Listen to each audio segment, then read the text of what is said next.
Assalamualaikum, perkenalkan kami dari kelompok 3 dengan judul Edukasi pada Pasien Diabetes Mellitus.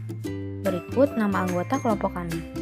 Yang pertama ada Erlia Ferani, yang kedua Giska Dea Maharani, yang ketiga Syarifah Memutia Goce, yang keempat Demia Pratami, yang kelima Siti Sarah, yang keenam Iqbal Hussein. Sebelumnya, pada tahu nggak nih apa sih penyakit diabetes mellitus itu? Kalau belum tahu, kita bahas bareng-bareng yuk.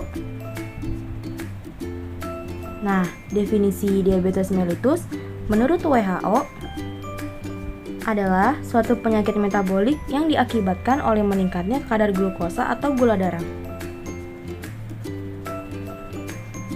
Apa sih penyebabnya? Yaitu genetik atau faktor keturunan, yang mana penderita diabetes mellitus yang sudah dewasa lebih dari 50% berasal dari keluarga yang menderita diabetes mellitus. Apa saja sih tanda dan gejalanya? Yang pertama, bau mulut yang tak sedap. Yang kedua, penglihatan kurang jelas. Dan yang terakhir, cepat terasa haus dan lapar. Di sini ada faktor tidak bisa diubah dan faktor bisa diubah. Faktor tidak bisa diubah yaitu usia lebih dari 40 tahun. Yang kedua, riwayat keluarga diabetes mellitus. Yang ketiga, riwayat kehamilan diabetes mellitus. Yang keempat, riwayat anak dengan melahirkan berat badan lebih dari 4 kilo. Yang terakhir, riwayat melahirkan anak dengan berat badan kurang dari 2,5 kilo.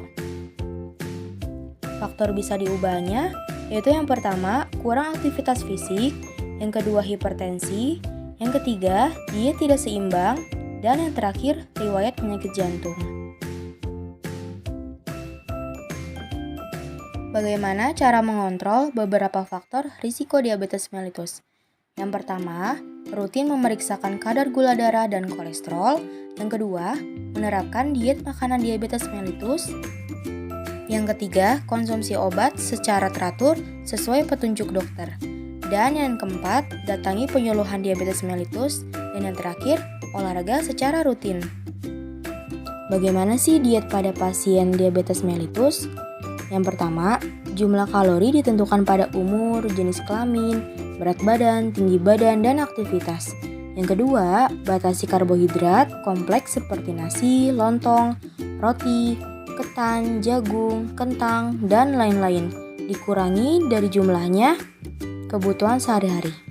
Yang ketiga, hindari penggunaan sumber karbohidrat sederhana atau mudah diserap, seperti gula pasir, gula jawa, selai, sirup, manisan, susu kental manis, minuman botol ringan, dodol, dan lain-lain. Yang keempat, bahan makanan yang diperbolehkan ada 4, yaitu lauk hewani dan nabati dalam jumlah yang cukup sesuai yang dianjurkan. Yang kedua, ada buah-buahan dalam jumlah cukup. Yang ketiga, aneka ragam sayuran untuk memberikan rasa kenyang dan kandungan serat tinggi. Yang keempat, minyak dan garam dalam jumlah yang tidak berlebihan. Diet yang kelima, yaitu jumlah makanan yang dimakan dalam satu hari dibagi dan diatur dengan baik, terutama bagi penderita yang menggunakan obat dan suntikan insulin. Yang keenam, untuk mengganti gula dapat menggunakan sakarin. Dengan perbandingan 1 gelas minuman digunakan 2 tablet sakarin atau 1/4 sendok teh sakarin kristal. Bila menggunakan sakarin, jangan dipanaskan karena akan memberikan rasa pahit. Senam kaki pada pasien diabetes mellitus. Senam kaki dapat membantu memperbaiki sirkulasi darah, memperkuat otot-otot kecil kaki, dan mencegah terjadinya kelainan bentuk kaki. Latihan senam kaki dapat dilakukan dengan posisi berdiri, duduk, dan tidur. Senam kaki dapat dilakukan dengan cara menggerakkan kaki dan sendi-sendi kaki. Misalnya, berdiri dengan kedua tumit diangkat, mengangkat kaki, dan menurunkan kaki. Gerakan dapat berupa gerakan menekuk, meluruskan, mengangkat, memutar keluar, dan ke dalam. Selain itu, gerakan mencengkram dan meluruskan jari-jari kaki juga menjadi bagian dari senam kaki tersebut. Latihan senam kaki diabetes dapat dilakukan setiap hari secara teratur, di mana saja. Bisa sambil bersantai bersama keluarga maupun menonton televisi. Ketika kaki terasa dingin, Lakukan senam kaki diabetes. Berikut ada video senam kaki diabetes mellitus. Mari kita tonton.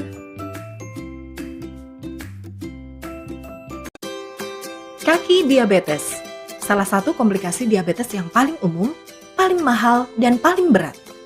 Pada penderita diabetes, amputasi terjadi 10 kali hingga 20 kali lebih sering. Diperkirakan dalam setiap 30 detiknya di seluruh dunia, anggota tubuh bagian bawah diamputasi sebagai akibat dari diabetes. Banyak penderita diabetes mengalami mati rasa sehingga tidak sadar saat kakinya terluka. Luka ini dapat dicegah dengan senam kaki diabetes. Senam kaki diabetes memperbaiki sirkulasi darah dan memperkuat otot-otot kecil, memperkecil kemungkinan terjatuh sehingga dapat mencegah terjadinya luka. Senam kaki dapat dilakukan di mana saja. Yang Anda butuhkan hanyalah sebuah kursi, selembar kertas koran, dan waktu luang 15-30 menit saja.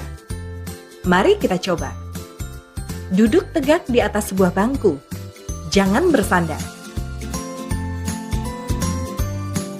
Gerakan jari-jari kedua kaki seperti cakar dan luruskan kembali.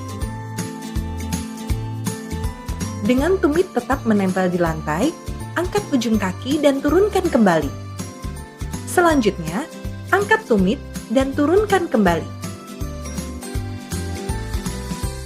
Angkat kedua ujung kaki, putar kaki pada pergelangan kaki ke arah samping, turunkan kembali ke lantai, dan gerakkan ke arah tengah. Angkat kedua tumit, putar kedua tumit ke arah samping, turunkan kembali ke lantai, dan gerakan ke tengah. Angkat salah satu lutut, luruskan jari-jari kaki ke depan, kemudian turunkan kembali. Lakukan bergantian dengan kaki yang lain. Luruskan salah satu kaki di atas lantai. Angkat kaki dan gerakkan ujung-ujung jari ke arah wajah. Kemudian, turunkan kembali. Lakukan bergantian dengan kaki yang lain.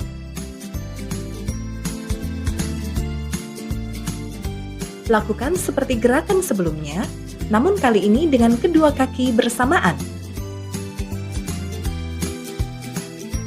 Angkat kedua kaki dan luruskan. Pertahankan posisi tersebut. Gerakan telapak kaki ke depan dan ke belakang. Angkat dan luruskan salah satu kaki. Putar-putar pergelangan kaki dengan menuliskan angka 0 sampai 9 menggunakan ujung kaki.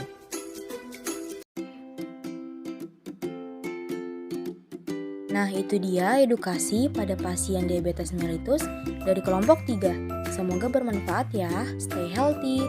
Terima kasih atas perhatiannya teman-teman. Wassalamualaikum warahmatullahi wabarakatuh.